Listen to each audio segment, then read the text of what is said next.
নমস্কার বন্ধুরা, বনশ্রী রান্নাঘরে সবাইকে স্বাগত। আজ আমি চিকেন টিক্কা রেসিপি নিয়ে চলে এসেছি। চলো তাহলে ঝটপট দেখে নাও এই রেসিপিটি। আমি এখানে 500 গ্রাম চিকেন নিয়েছি। দিয়ে দিচ্ছি 1 টেবিল চামচ রসুন বাটা, হাফ টেবিল চামচ আদা বাটা, দিয়ে দেবো 2 টেবিল চামচ লেবুর রস। এবার স্বাদ মতো নুন দিয়ে দেব।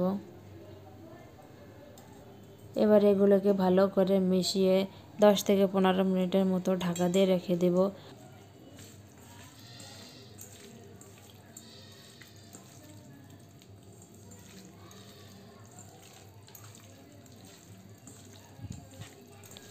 মাখানো হয়ে গেছে, এবার ঢাকা দিয়ে রেখে দেব 10 থেকে 15 মিনিট। 15 মিনিট হয়ে গেছে।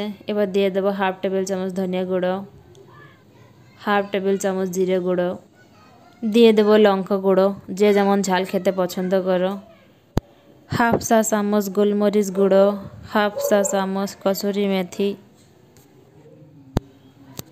2 টেবিল চামচ সরিষার তেল, 5 টেবিল চামচ টক দই,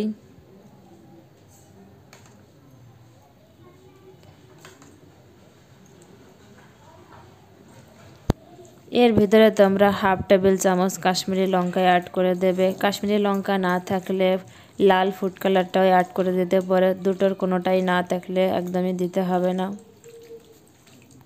কাশ্মীরি লঙ্কাটা দিলে চিকেনের কালারটা বেশ ভালো আসবে, তাই কাশ্মীরি লঙ্কাটা দেওয়া হয়। এটা মাখানো হয়ে গেছে, এবার এটাকে 1 ঘন্টা ঢাকা দিয়ে রেখে দেব। 1 ঘন্টা হয়ে গেছে। আমি এখানে চিকেন টিক্কা বানানোর জন্য শিক নিয়েছি। এবার শিকগুলোতে চিকেনগুলো ভালো করে গেঁথে নেব।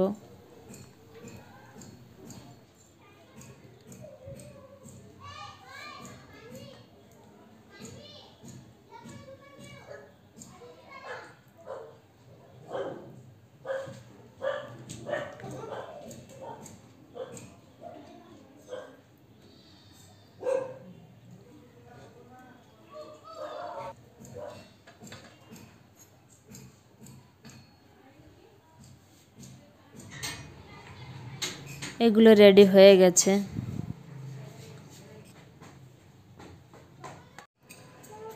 কয়লায় আগুন ধরানো হয়ে গেছে। এবার চিকেন গেঁথে রাখা শিকগুলো এর উপরে দিয়ে দেব। কয়লা থেকে বেশি পরিমাণে ধোঁয়া বেরোলে চিকেনের টেস্টটা ভালো আসবে না, তখন চিকেনগুলো সরিয়ে নিতে হবে। এখানে নর্মালে যে আগুনটা থাকে সেভাবেই থাকবে। চিকেনে মাঝে মধ্যে তেল অথবা বাটার ব্রাশ করে দিতে হবে, আর এটাকে এভাবে ঘুরিয়ে ঘুরিয়ে ক্রিস্পি হওয়া পর্যন্ত এটাকে হতে দিতে হবে। ভিডিওটি ভালো লাগলে লাইক, কমেন্ট এবং শেয়ার করে দিও।